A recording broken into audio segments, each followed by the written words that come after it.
akhlak. Insya Allah pada kesempatan yang mubarak ini izinkanlah kami untuk membawakan tausiah singkat dengan tema keutamaan membaca Al-Quran. Hadirin sekalian yang dirahmati oleh Allah, sesungguhnya bilangan bulan pada sisi Allah Subhanahu wa taala ialah berjumlah 12 bulan. Hadirin sekalian, dalam ketetapan Allah sewaktu Ia menciptakan langit dan bumi, dan dari 12 bulan yang Allah Subhanahu wa taala ciptakan tersebut, Allah Subhanahu wa taala menciptakan satu bulan yang dimana bulan tersebut lebih baik dan lebih mulia di sisi Allah dibandingkan bulan-bulan yang lainnya. Bulan apakah itu hadirin sekalian? Jawabannya adalah bulan suci Ramadan, bulan yang mulia, bulan yang penuh dengan keberkahan, bulan yang terkenal dengan julukannya yakni Syahrul Quran, bulannya Al-Quran, dikarenakan pada bulan tersebut Allah Subhanahu wa taala menurunkan ayat-ayat suci Al-Qur'an ke atas permukaan bumi ini. Sebagaimana Allah Subhanahu wa taala berfirman di dalam Al-Qur'an, "A'udzu billahi minasyaitonir rajim. Syahrul Ramadan alladzi unzila fihi Al-Qur'an." Bulan Ramadan adalah bulan yang di dalamnya diturunkannya Al-Qur'an. Sebagai apa hadirin sekalian? Apa tujuan Allah Subhanahu wa taala menurunkan Al-Qur'an ke atas permukaan bumi ini? Jawabannya adalah hudal linnas, sebagai petunjuk bagi manusia, wa bayyinatin minal huda wal furqan, dan sebagai penjelas atas petunjuk tersebut dan sebagai pembeda antara yang hak dan yang batil. Quran surah Al-Baqarah ayat 185. Hadirin sekalian yang dirahmati oleh Allah, sebagaimana yang telah kita ketahui bersama bahwasanya malaikat Jibril alaihissalam menjadi malaikat yang mulia di antara malaikat-malaikat yang lainnya dikarenakan Al-Quran. Nabi Muhammad SAW menjadi nabi yang termulia di antara nabi-nabi yang lainnya dikarenakan Al-Quran. Malam Lailatul Qadar menjadi malam yang termulia di antara malam-malam yang lainnya dikarenakan Al-Quran. Begitu juga pada kota Mekah dan kota Madinah menjadi dua kota yang mulia dibandingkan kota-kota yang lainnya dikarenakan pada dua kota tersebut Allah Subhanahu wa taala menurunkan ayat-ayat suci Al-Qur'an. Nah, pertanyaannya hadirin sekalian, adakah terbesit di dalam hati-hati kita untuk menjadi manusia-manusia yang mulia di sisi Allah Subhanahu wa taala? Jikalau ada hadirin sekalian, maka caranya adalah perbanyaklah interaksi kita dengan Al-Qur'an. Dan salah satu interaksi yang paling mudah untuk kita kerjakan ialah menghiasi hari-hari kita dengan senantiasa membaca Al-Quran. Karena dengan membaca Al-Quran, di samping adanya kemuliaan dengan kita membaca Al-Quran, terdapat juga banyak keutamaan-keutamaan yang mungkin saja kita tidak sangka-sangka. Dan pada kesempatan kali ini kami akan menyebutkan 3 di antaranya.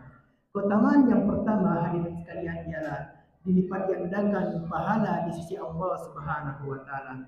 Hadirin sekalian yang dirahmati oleh Allah, sebagai seorang muslim, pasti kita akan berusaha sekuat tenaga untuk memperbanyak pahala kita di sisi Allah Subhanahu wa taala, agar nanti di akhirat kelak timbangan amal kebaikan kita akan lebih banyak dan lebih berat di sisi Allah dibandingkan timbangan amal keburukan kita.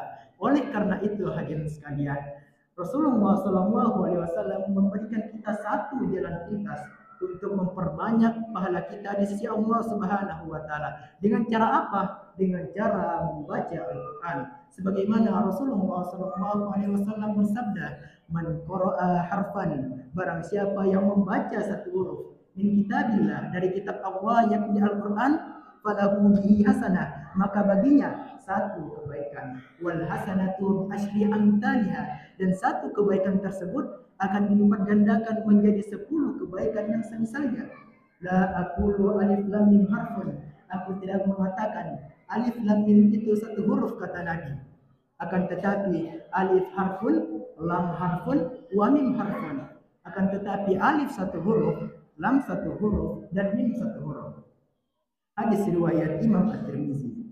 Masya Allah, bayangkan hadirin sekalian betapa banyak pahala yang bisa kita raih dengan membaca Al-Quran. Ketika kita membacanya satu halaman, satu lembar, satu juz, atau bahkan menghatamkan atau menamatkan Al-Quran itu sendiri, maka bisa kita bayangkan betapa banyak pahala yang bisa kita dapat pada saat itu juga. Apatah lagi sekarang kita telah berada di bulan suci Ramadan, yang dimana pada bulan tersebut segala amal kebaikan yang kita kerjakan akan dilipat gandakan lagi di sisi Allah Subhanahu wa taala. Kemudian keutamaan yang kedua ialah mendapatkan syafaat pada hari kiamat. Syafaat dari Al-Quran di hari kiamat kelak. Hadirin sekalian yang dirahmati oleh Allah, sesungguhnya orang-orang yang telah dilalaikan dengan kehidupan dunianya, ia terlalu mengurusi kehidupan dunianya sehingga ia tidak mampu lagi untuk menyisihkan waktunya untuk berinteraksi dengan Al-Quran, untuk membaca Al-Quran. Maka orang-orang tersebut, hadirin sekalian, telah menyia-nyiakan satu keutamaan yang begitu besar dari Al-Quran, yakni mendapatkan syafaat dari Al-Quran pada hari kiamat kelak.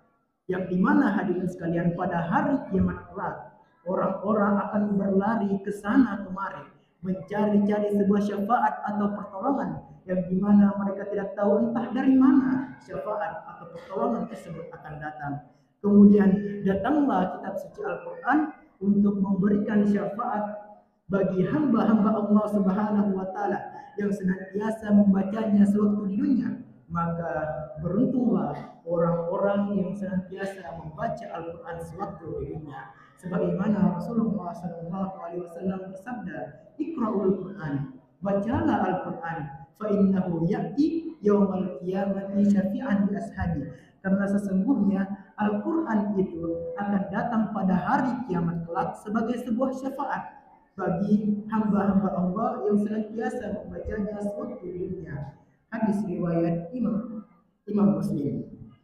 Kemudian keutamaan yang ketiga hadirin sekalian ialah Ahlul Quran adalah Ahlullah. Ahlul Quran, orang-orang yang senantiasa berinteraksi dengan Al-Quran, orang yang mencintai Al-Quran, maka ia akan termasuk dari keluarga-keluarganya Allah Subhanahu wa taala. Hadirin sekalian yang dirahmati oleh Allah, sebagai seorang muslim, pasti dan pasti kita akan mengimpi-impikan, akan mencita-citakan agar kita menjadi orang-orang terdekat di sisi Allah Subhanahu wa taala. Dan impian atau cita-cita tersebut akan terwujudkan apabila kita menjadi Ahlul Quran, orang-orang yang senantiasa berinteraksi dengan Al-Quran, orang-orang yang senantiasa menghidupkan hari-harinya dengan Al-Quran. Sebagaimana Rasulullah SAW bersabda, "Inna lillahi ahlina minan nas." Sesungguhnya kata Nabi SAW, Allah Subhanahu wa taala memiliki keluarga di kalangan manusia. Para sahabat bertanya, "Man ya Rasulullah?" Siapa mereka wahai Rasulullah? Rasulullah SAW menjawab, Ahlul Quran." Mereka adalah Ahlul Quran. Ahlullah wa khassatuhu. Dan mereka adalah keluarganya Allah serta orang-orang pilihannya. Hadis riwayat Imam Ibnu Majah. Oleh karena itu hadirin sekalian, saya mengajak kepada diri kami pribadi dan kepada hadirin sekalian untuk memperbanyak interaksi kita dengan Al-Quran. Sebagaimana yang telah kami sampaikan sebelumnya, di samping interaksi kita itu kepada Al-Quran terdapat sebuah kemuliaan, terdapat juga keutamaan-keutamaan yang mungkin saja kita tidak sangka-sangka hadirin sekalian. Apatah lagi sekarang kita telah memasuki 10 malam terakhir di bulan suci Ramadan, yang dimana salah satu malam dari 10 malam terakhir bulan suci Ramadan itu adalah malam Lailatul Qadar, yang dimana apabila kita mengerjakan amal kebaikan pada malam tersebut, pahalanya akan lebih baik dibandingkan 1000 bulan. Oleh karena itu hadirin sekalian, semoga Allah Subhanahu wa taala menganugerahkan kepada kita semua keimanan, kesehatan dan keistiqomahan untuk memaksimalkan ibadah kita di 10 malam terakhir bulan suci Ramadan ini. Dan semoga segala amal kebaikan, segala ibadah yang telah kita kerjakan diterima di sisi Allah Subhanahu wa taala, dan semoga segala dosa-dosa kita yang telah kita kerjakan sebelumnya akan diampuni dan dihapuskan oleh Allah Subhanahu wa taala. Amin, amin ya rabbal alamin. Demikian tausiah singkat yang bisa kami sampaikan pada kesempatan yang mubarak ini. Lebih dan kurangnya mohon dimaafkan. Wabillahi taufiq wal hidayah. Assalamualaikum warahmatullahi wabarakatuh.